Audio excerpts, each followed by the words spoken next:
Pol Pot Selected Works. Volume 1. Introduction. Comrade Pol Pot was the Prime Minister of Kampuchea between 1976 and 1979, as well as the General Secretary of the Communist Party of Kampuchea between 1963 and 1981, making him the leader of Democratic Kampuchea between 1975 and 1979. 170 figure. He was the most controversial figure in the world denounced. Controversial 170 figure. He was the most controversial figure in the world denounced. Many denounce him as a CIA-backed dictator who was put in place to make communism look bad and inflict a genocide on the people of Kampuchea and Vietnam. As both the capitalist world as well as the socialist world upheld that view, without doing research on the matter, it's hard to believe anything else. But how much of it is really true? As socialists and communists, analyzing the successes and faults of past socialist countries is an important task, and no matter what your views on democratic Kampuchea are. Democratic Kampuchea was liberated after the war had destroyed big parts of the Indo-Chinese countries.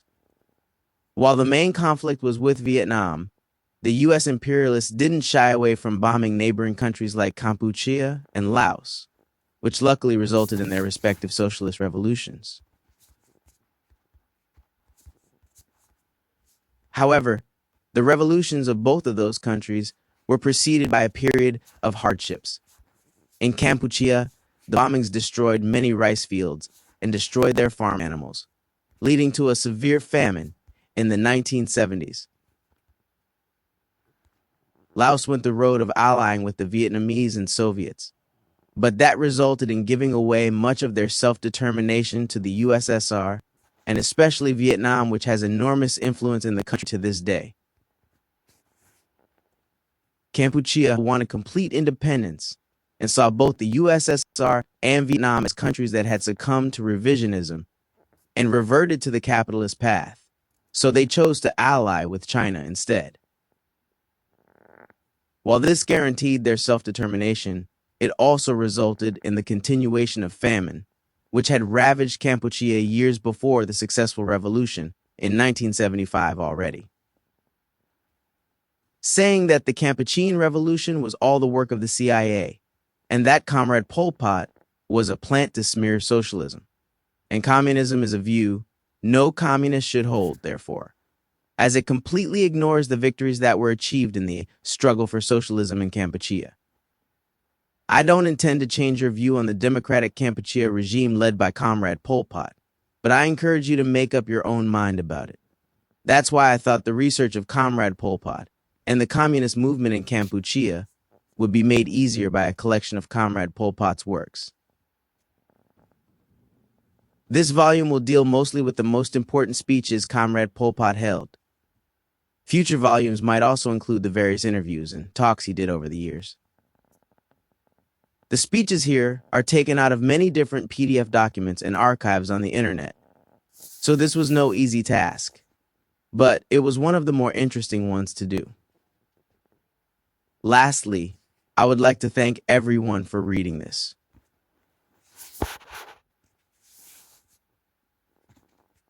Monarchy or Democracy. Article written in Khmer Student, a Kampuchean journal, August 1952. On June 15, 1952, SM Norodom Sihanouk dissolved the government and, at the same time, threatened to dissolve the People's Assembly if it opposed the takeover. This royal coup stirred the whole country and makes us, the citizens, think about its causes. Certainly, the Constitution gives the king the power to dissolve the government, but this coup is an act of injustice because the king flouted democratic rights and committed an act of contempt for the elected assembly, which legally represents the people.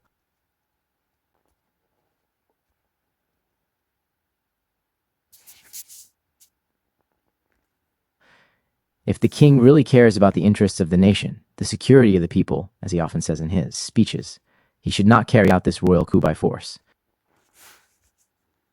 You should have brought the government together to find the best means of driving out the French army and the accomplices of the French in order to achieve direct independence for the country. The king should have allied with the assembly. Why? History shows us that only the assembly and democratic rights can grant a few breaths of freedom to the Khmer people, like, for example, at the time of Prince Yuthavong. When there is no longer the assembly, the country will immediately be bound. In 1949, the reigning king allied with Iem Sambar, and our country was, at that time, bound by a treaty with France, which will continue to remain for a very long time in Cambodia. The Khmer people remember this story and do not forget it. Only those who think only of their personal interests can forget it. This coup d'etat of June 15 shows us that we are not at all under the reign of a constitutional monarchy, but rather under a regime of absolute monarchy. The king is absolute. He seeks to destroy the interests of the people when they are in a position of weakness. He is concerned that the more educated a people, the easier it becomes to see the faults of kings. The absolute king uses good words, but his heart remains wicked. He uses demagoguery to deceive the people. What is a monarchy? It is a doctrine that entrusts power to a small group of individuals who have high professional situations so that they can exploit the majority of other social classes. Monarchy is an unjust doctrine, as infectious as a putrid plague. Humanity must abolish it. The monarchy is an absolute doctrine which exists only through nepotism. Its faults are numerous. 1. Monarchy is the enemy of the people. History shows us that since our country has existed, we have always been dominated and exploited by the monarchy. The condition of the people is degraded to that of the animal. The people, who are considered a herd of slaves, are forced to work tirelessly night and day to feed the absolute monarchy and its harem of courtiers. The people believe that religion is their friend. That is why they have respect and place it above man. But since ancient times, the monarchy uses demagoguery by making the people believe that it also represents religion, that it respects the 10 royal virtues. To convince the people and exploit them more easily, the monarchy had the poets compose the legend of Preah Lik Chinavong, according to which the king always had the right to life and death over the people.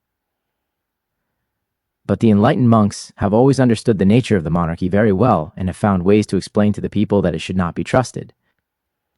They composed the story of Demche to show that a child of the people, Demche, can defeat an ignorant king, Demche dares to oppose the crown. The monarchy destroyed the Buddhist religion by other means, for example, by dividing the monks into several groups, creating a higher rank, that of the Samdech Lord. 3. The monarchy is a friend of colonialism. The history that we look at, since our country has been under French domination, the Khmer kings are moving away more and more from the Khmer people. Their designation to access the throne falls under French authority. Thus, the reigning king is only a pawn of the colonialists allying with them to preserve his crown and the monarchy. There are always struggles for the throne. Prince Yukanthor was created by the French, who entrusted the throne to H.M. Sisawath. There are many struggles of this kind.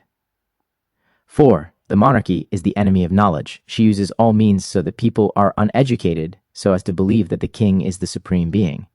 When a people is educated, it becomes the virulent enemy of the monarchy and it desperately wants its abolition. Here are some examples.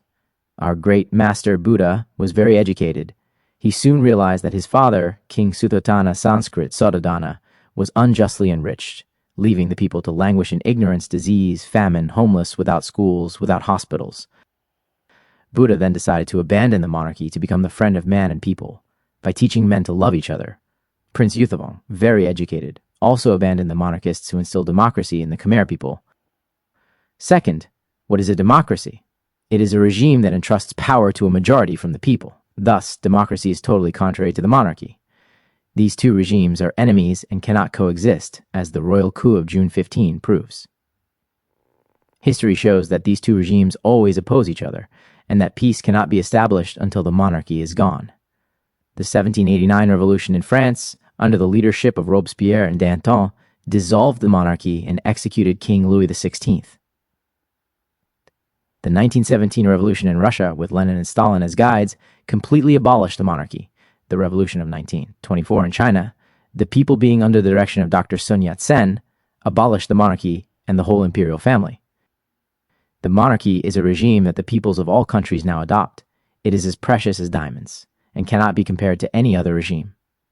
This is why the Khmer people sing, "The democratic regime in today's world is like a river that descends from the mountains, following plants that no one obstruct." The democratic regime is part of Buddhist morality because our great master Buddha was the first to have taught it. Thus, only the democratic regime can safeguard the deep value of Buddhism. Third, the royal coup. It is not the first time that H.M. Norodom Sihanouk has abused the will of the Khmer people. We can see that, when the people are weak and let themselves go, the king takes the opportunity to scorn the constitution, as happened in 1949 when he tried to camouflage his absolutism. But, no longer able to camouflage himself, he took, on June 15th, the unjust decision to carry out a coup, in defiance even of his monarchist friends, some of whom are in prison. The question that arises is, what force does the king rely on to carry out the coup? 1. This coup is the result of French colonial power. The proof is found in the royal speech of June 4th at the meeting of the Council of the Kingdom. We note the following passages. I, the king, recently met Mr. Vincent Auriol. He entrusted me with the affairs of He-san, Ngoktan. Recently also, Mr. Letourneau shared my opinion and told me he has promised to lighten certain clauses if a future government Khmer was ready to repress the resistance fighters Isarak, and to soften these clauses once the war has ended. In the royal message to the people, the king declared that we can count on the help that our French and American allies bring to us. All this clearly proves that this coup was supported by French colonialism. 2. The coup is the work of the monarchy. Other evidence can be found in the royal messages, having inherited this monarchy which dates from 16 centuries to govern the people. Message to students. By my duties as king, by my responsibility before the fatherland, before the people, before history, and before my ancestors who bequeathed me this national monarchy. Message to the nation. Even if I have to become a simple citizen, I will always defend the monarchy. King's speech to students in Paris. All these king's speeches prove that the coup was solely in the royal interest. Fourth, the government. SM Norodom Sihanouk is the head of the government resulting from the coup. The other ministers are courtiers who know nothing about politics and ignore the misfortunes of the people. Everyone must think carefully about the fate of the Khmer people, who no longer even have the freedom to hold a meeting of more than 4 people. The speeches of the king clearly show that the program of the new government for the period of 3 years when the king will hold absolute power is divided into 2 parts. 1. In the first 2 years, wage war against the insurgents, the National Patriots. 2. In the 3rd year, negotiate with France, which promises to grant full independence. Such a program aims only to gag the people, to arrest and expel those who dare to oppose the policy of the king. Second, it aims to dissolve political parties that oppose the interests of the throne, because political parties do not remain silent. Finally, the king's policy is to provoke a civil war which will burn everything, even the pagodas. The monks, the people, the civil servants will experience painful family separations. They will see their parents, their wives, and their children crushed by the tanks, burned by napalm. The crops will be destroyed. The colonialist army, which the absolute monarchy has already called to the rescue, has already committed acts of looting and violence against women.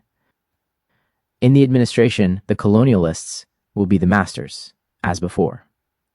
The question then arises of who will be the winner of the first 2 years of this destructive war.